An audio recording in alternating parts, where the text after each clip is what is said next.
Hello, this is the Bringing Intimacy Back show, and my name's Dr. April. I'm the host. And today we're going to talk about a serious topic today. We're going to talk about intimacy and cancer. Because many cancer survivors, in fact, when I looked up research, there's about 60% of cancer survivors many times have issues in dealing with sex or sex problems. And so this is a topic that I thought it really needs to be talked about, because we don't really talk about it when we are talking about cancer. And so today I have the pleasure and honor of having Letitia Price here, and she's an expert in the field. And so Letitia, can you tell us your journey and how you help individuals in dealing with cancer and their sexual issues? Thanks for having me. Yes.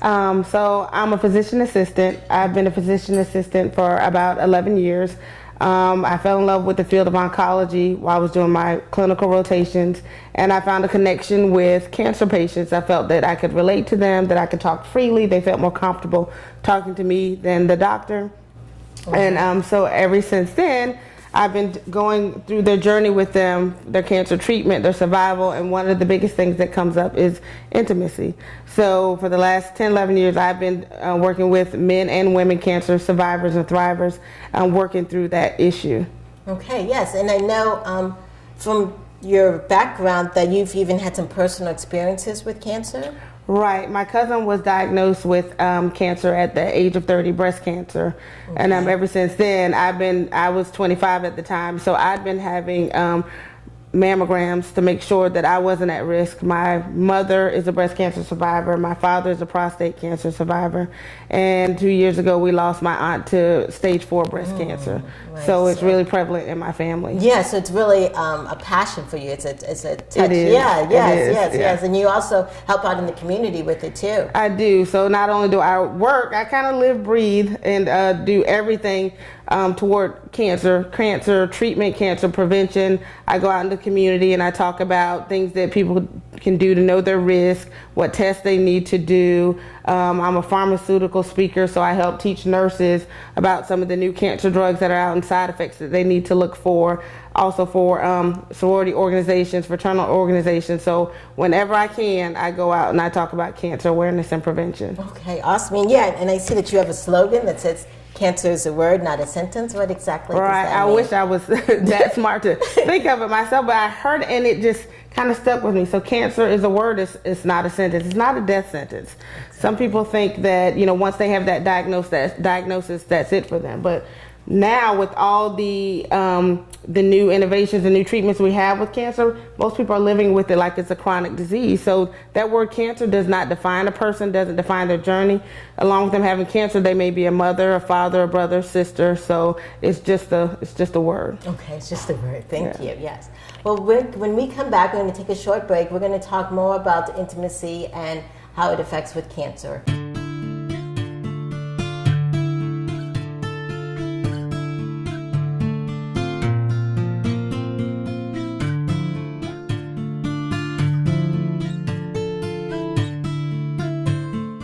Feeling disconnected or alone?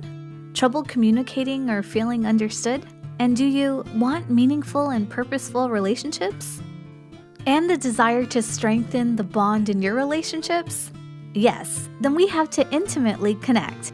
The Bringing Intimacy Back show is a show dedicated to inspire, enlighten, and encourage intimate connections.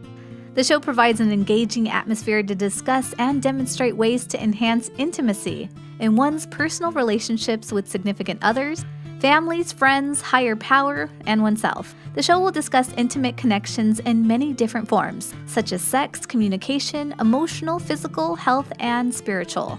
Thus, if you want to discover ways to increase the intimacy in your relationship, check out the Bringing Intimacy Back show, where intimacy is real. For more information about the Bringing Intimacy Back show, go to www.bringingintimacyback.com. Hi, this is Dr. April, and today we're on the Bringing Intimacy Back show, and we've been talking about intimacy and we've been talking about cancer. And in the last segment, as you were saying, that cancer is not a death sentence at all. Right. And when I've done a lot of reading, it's a lot of people go when they're having these treatment for cancer and stuff, and they survive and stuff, but then something happens in their intimacy life, in their intimate life, and they're affected by that. Right. Yes. So how does cancer affect patients sexually?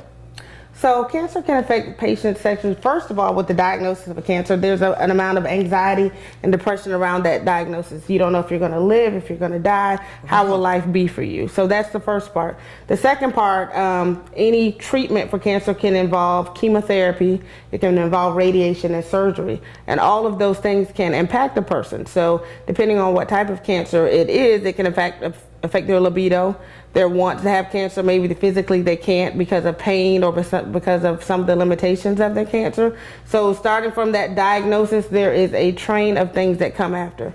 And the first one being maybe self-image. You know, depending on what type of surgery they have. For women, if you have a mastectomy or a lumpectomy, you know, if you have colon cancer and you have to have an ostomy, you know, that also may make people not want to have sex. So there's a lot that's involved. Sex or intimacy starts up here in the brain. Right. Right. And if you don't feel good about yourself or think some things about yourself. Exactly. Yeah, definitely. So are there different types of cancer that affect people differently?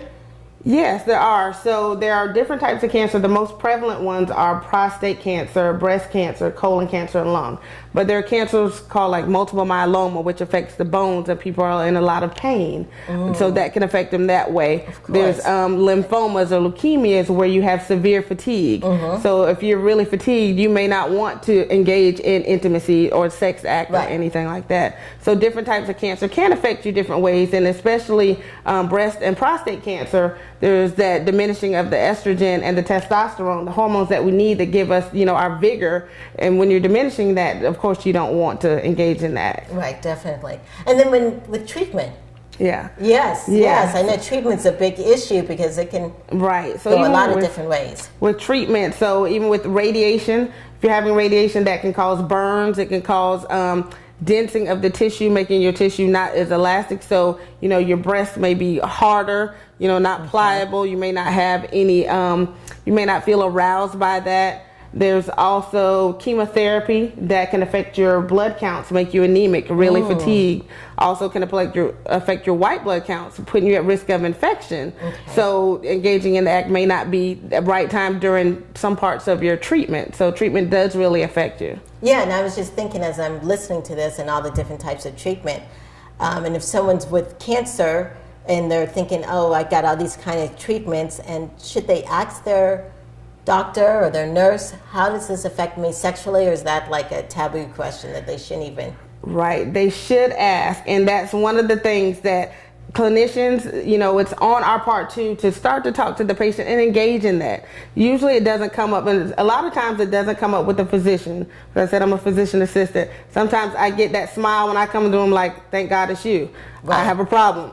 We're not having sex. You know, they feel a little bit more comfortable talking with, you know, an advanced practitioner versus the doctor. But it's up to us too to engage in the conversation with the patient and to let them know up front, with these types of treatment, there are these types of effects that you will have. So once they know that, then they can kind of prepare for it. Right, because I'm doing some research and a lot of people don't know how it affects, and so they're just like, oh my gosh. Right. Yes, so it's okay to ask questions. Oh yeah. Yes.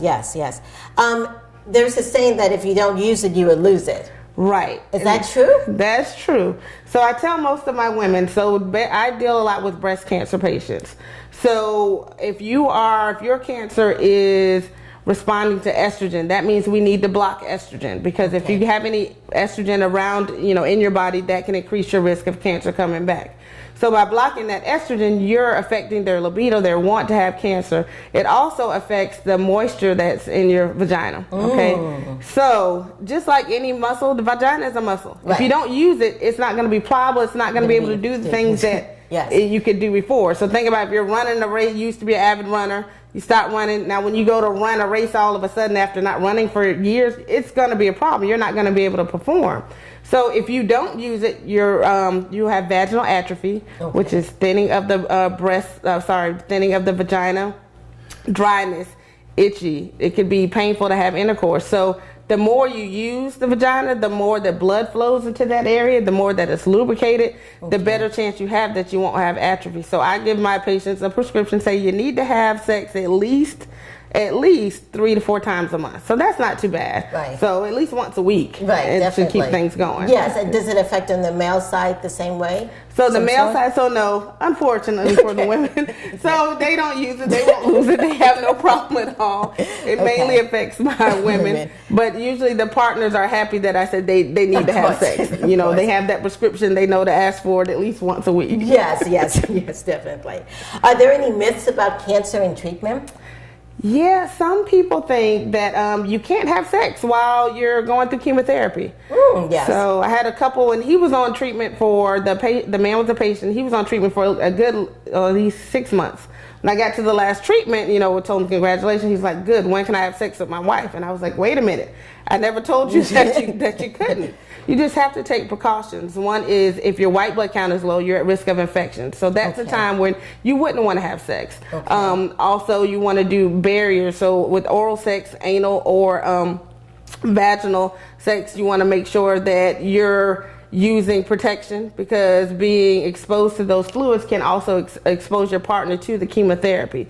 So yeah, you can have sex. So people think you can't, but you know, it's a time for them, they're and their partner to have that intimacy, to feel close to one another. So right, and that intimacy, especially when you're struggling with a condition or cancer, you need that intimacy. Definitely. Yes, well, thank you so much. Well, we're going to take a small break right now, and then when we come back, we're going to talk about ways to help people who are struggling with cancer and intimacy.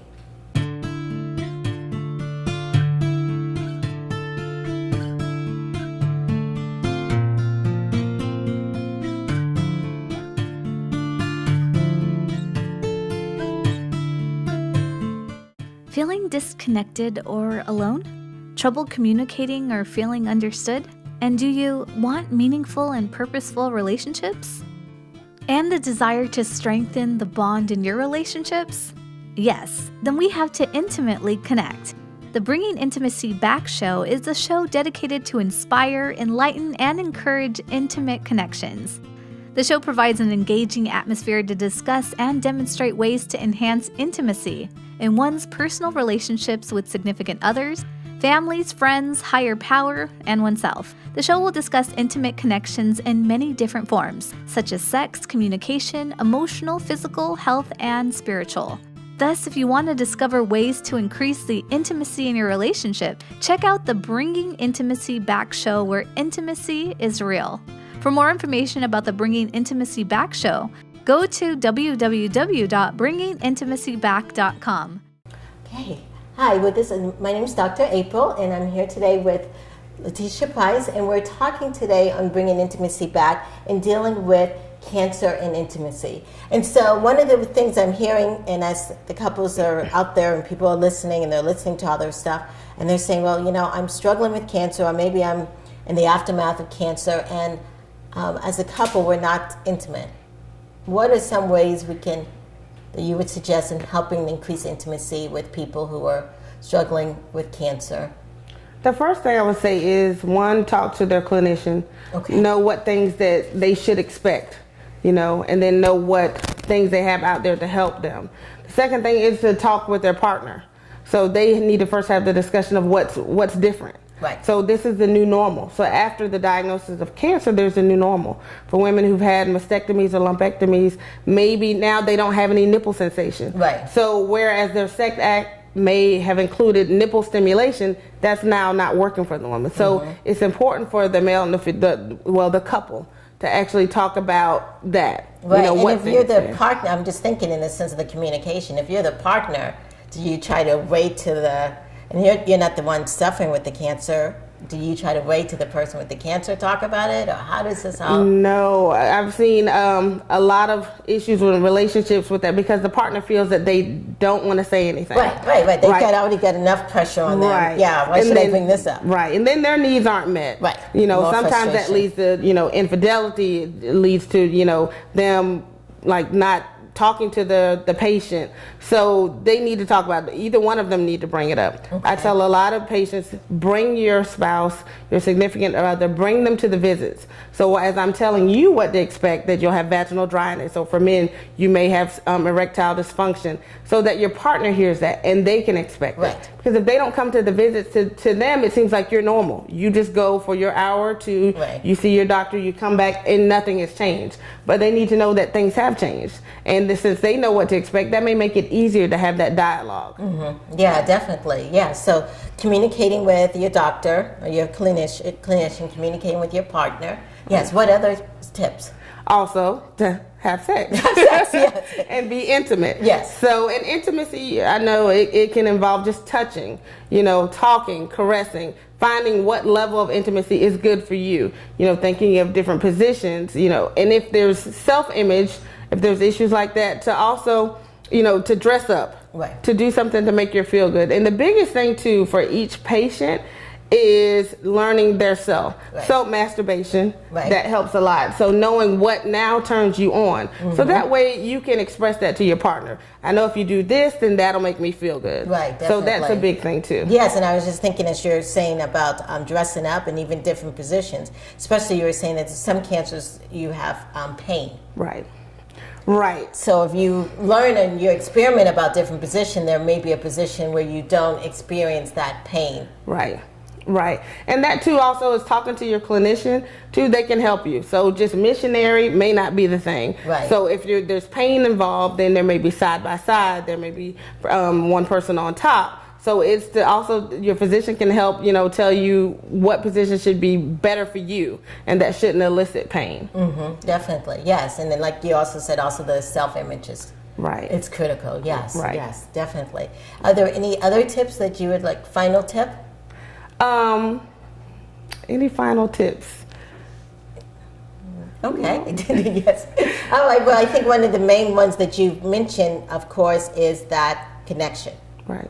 That intimate connection and communicating with one another and stuff. And so I appreciate you for being on the show and talking about it today. And if someone wanted to get more information and wanted to connect with you, what's the best way? You can contact me by email, and that's at Price_Letitia. So that's LETITIA @yahoo.com. All right. Well, thank you so much.